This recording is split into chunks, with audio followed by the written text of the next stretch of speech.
এবার থেকে ভারী ভারী কম্বল পরিষ্কার করা একদম সহজ। একটা বাটির মধ্যে নিয়ে নাও কিছুটা পরিমাণ খাওয়ার সোডা, মোটামুটি 1 চামচ, তার মধ্যে 1.5 চামচ মতন পাউডার দিয়ে দাও। বাস ভালো করে মিশিয়ে এইভাবে একটা চা ছাঁকনি দিয়ে গোটা কম্বলের মধ্যে দিয়ে দাও।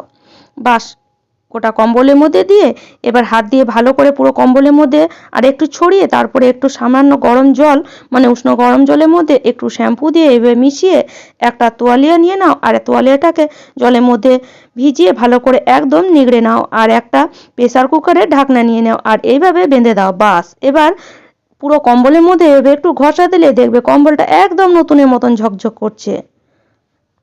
টিপসটা কিন্তু খুবই কাজের। যদি তোমাদের কাছে এরকম কম্বল থাকে পরিষ্কার করতে পারছো না, অবশ্যই একবার এই টিপস ব্যবহার করে দেখো। তারপরে আমাকে কমেন্ট করে জানাবে টিপসটা তোমাদের কেমন লাগলো, আর ভালো লাগলে অবশ্যই চ্যানেলটিকে সাবস্ক্রাইব করে নিও।